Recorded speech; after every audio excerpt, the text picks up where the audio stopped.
हकीम साहब के दर्शन भी हुए और बात हुई, बात करके बड़ी खुशी मिली। उससे हमें लगता है बात करने में आधा दर्द तो हमारा ऐसे ही ठीक हो गया। लखनऊ की कृष्णा वर्मा की जिंदगी में सब कुछ ठीक चल रहा था। फिर आया साल 2016। कृष्णा वर्मा अपने पूरे परिवार के साथ घूमने गई। सब कुछ ठीक चल रहा था। अचानक कुछ ऐसा हुआ कि पूरे परिवार को अपने उस ट्रिप में कुछ बदलाव कर वापस लखनऊ अपने घर आना पड़ा। डॉक्टर से जांच कराई तो पता चला कि उन्हें चिकनगुनिया हो गया है। बस यहीं से कृष्णा वर्मा की जिंदगी में सब कुछ बदल गया। चिकनगुनिया तो ठीक हो गया, लेकिन शरीर जवाब दे गया। पूरे शरीर में ऐसा दर्द, ऐसी अकड़न रहने लगी कि उठना बैठना, घर का काम करना भी दूभर हो गया। साल बीत गया, परेशानी कम नहीं हुई। फिर एक दिन कृष्णा जी के पति ने हकीम साहब का टीवी पर प्रोग्राम देखा और तब का दिन है और आज का दिन। कृष्णा जी आज न सिर्फ अच्छे से उठ बैठ रही हैं, बल्कि बड़े आराम से घर का काम भी कर रही हैं। आखिर कैसे? ऐसा क्या देखा हकीम साहब के प्रोग्राम में? जानिए कृष्णा जी की जुबानी उनके ठीक होने की कहानी।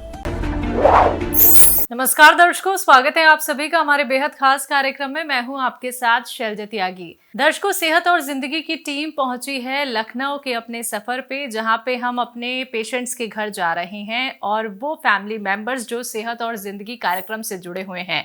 और इसी सफर की शुरुआत के बाद एक और पेशेंट हमारे साथ जुड़ी हैं। जी हाँ, मैं बात कर रही हूँ कृष्णा वर्मा जी की। तो चलिए उनसे बातचीत करते हैं। मैम, आपका बहुत बहुत स्वागत है। नमस्ते मैम। कृष्णा जी, अपने बारे में हमें कुछ बताइए। ये सन 2016 से हम लोग घूमने गए थे बाहर। तो हमारा अचानक ही रास्ते से ही तबीयत खराब हो गई, बुखार आ गया, हाथ पैर जाम हो गए। तो उसके बाद जो है ये था कि भाई काफ़ी तेज बुखार है और कैसे मतलब जो है आगे हफ्ते 10 दिन का प्रोग्राम भी था। फिर उसको ये था कि भाई हमने हस्बैंड से कहा, इनके एक दोस्त हैं तो वो होम्योपैथिक के जानकार हैं, तो हमने कहा उनसे फ़ोन करिए और कोई दवा। उनके ऊपर विश्वास भी बहुत ज़्यादा है, जैसे हकीम साहब के ऊपर है इसी टाइप से उनके ऊपर भी है। तो इन्होंने बात किया तो उन्होंने दवा बताई। फिर हम लोगों ने वहाँ से दवा ढूंढ ढांढ के ली। फिर किसी तरीके से 2-4 दिन मैनेज करके फिर हम लोग सारे प्रोग्राम चेंज करके आ गए घर लखनऊ। उसके बाद फिर यहाँ पर इलाज चलता रहा, लेकिन तकलीफ़ बहुत ज़्यादा थी।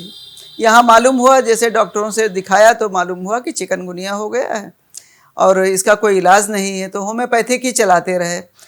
फिर काफ़ी दर्द बढ़ता रहा, कभी आराम मिले कभी बढ़ जाए। तो फिर हमने डॉक्टर आरपी सिंह यादव हैं यहाँ हड्डी के, उनको दिखाया। 2 साल उनका इलाज चला। उसके बाद फिर उनका भी यही होता था कि जब इलाज बंद हो जाता था तो फिर वैसे ही समस्या आ जाती थी। फिर इन्होंने ये प्रोग्राम बीच जैसे देखा, इन्होंने 2 साल से करीब देख रहे हैं, 2 साल पौने 2 साल से देख रहे हैं। तो इनको कुछ समझ में, क्योंकि हम बहुत परेशान थे तो इसकी वजह से हमारा परिवार भी बहुत परेशान था। तो इन्होंने फिर हकीम साहब का जब प्रोग्राम देखा तो इन्होंने मन में बना लिया कि हम कुछ दवाइयाँ लेकर के आएंगे। तो ये एक दिन ऐसे हम लेटे लेटे सुन रहे थे, लेकिन उतना नहीं समझ पा रहे थे कि टीवी में देखा नहीं था उनको। तो दवाइयाँ ले आए, फिर हमको बताया कि ऐसे ऐसे खाइए। फिर खाई तो उससे 1 आध दिन बाद जो है हमारे शरीर काफ़ी दर्द पैरों में बढ़ गया और बिल्कुल जो है हमें और तकलीफ़ काफ़ी हो गई। तो हम मन में यही सोचने लगे, इनसे भी हमने कहा ऐसा है कि दर्द तो हमारे पहले था भी और ये दवाइयाँ खा रहे हैं तो और बहुत ज़्यादा बढ़ गया है दर्द। तो कहने लगे ठीक है, हम डॉक्टर साहब से बात करा देंगे आपकी, तो बात कर लीजिएगा, जो समस्या हो बताइएगा। तो डॉक्टर जफ़र हैं, तो उनसे बात हुई। उन्होंने कहा कि बढ़ रहा है लेकिन धीरे धीरे आराम मिलेगी। फिर 4-6 दिन बाद आराम मिला और बिल्कुल ठीक हो गए थे। फिर पता नहीं एक शादी में जाना पड़ा पिछले साल फरवरी में, तो वहाँ गए। वहाँ कुछ मौसम ज़्यादा ठंडा था। अब वो पता नहीं ठंड लग गई जाने क्या, तो हमारे काफ़ी एकदम बाईं तरफ के पैर में काफ़ी अटैक हुआ उसका, ठंड का जो है चलना फिरना मुश्किल हो गया, पैर कुछ टेढ़ा होने लगा, दर्द भी बढ़ गया। तो फिर यही था कि भाई चलिए, फिर प्रोग्राम इनका फिर जब हम इनका हकीम साहब का देखने लगे तो फिर हम अक्सर फ़ोन मिलाते थे।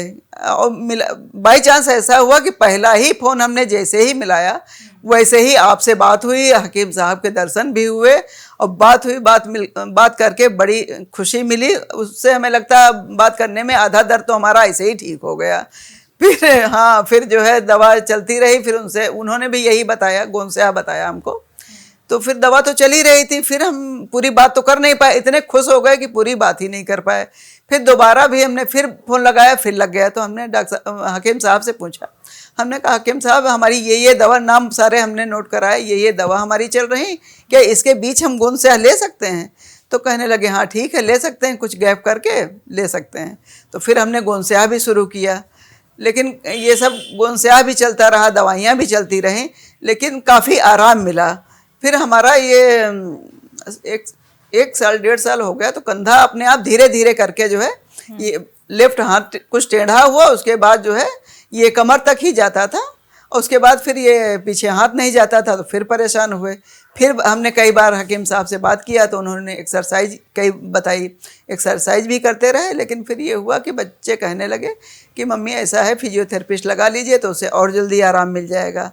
तो वो करीब 1 साल से आ रहा, फिजियोथेरेपी भी करा रहा हाथों की पैरों की, तो उससे काफ़ी आराम, करीब 80% हमें आराम। हाथों में तो 100% है, पैरों में 80% है, और हकीम साहब की दवाइयाँ चल रही हैं।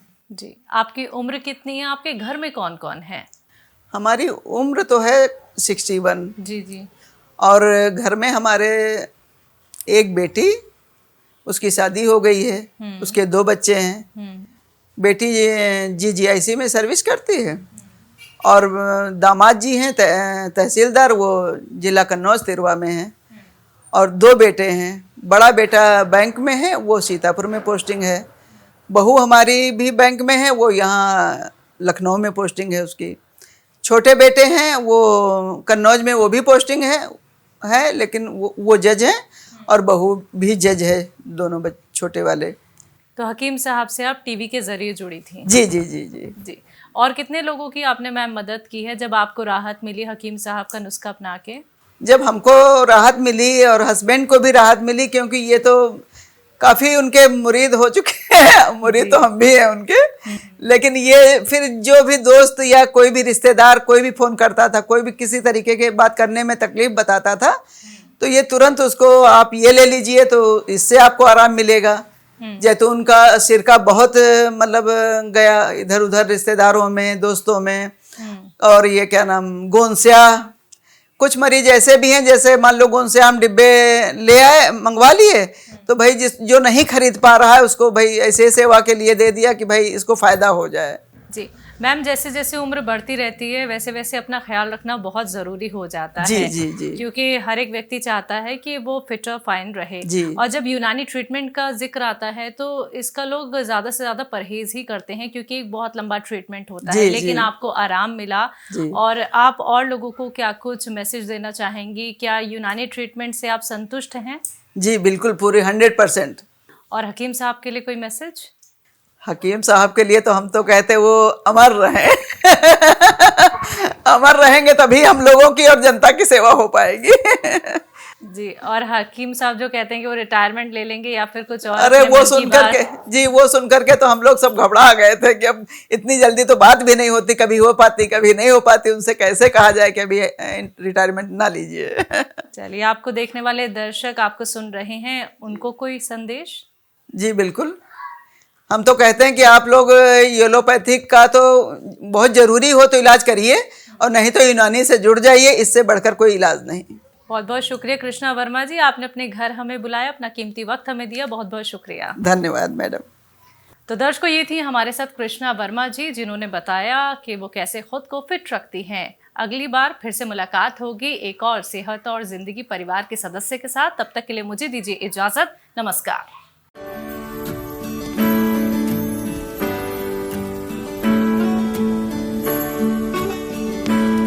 हकीम साहब के दर्शन भी हुए और बात हुई, बात करके बड़ी खुशी मिली। उससे हमें लगता है बात करने में आधा दर्द तो हमारा ऐसे ही ठीक हो गया।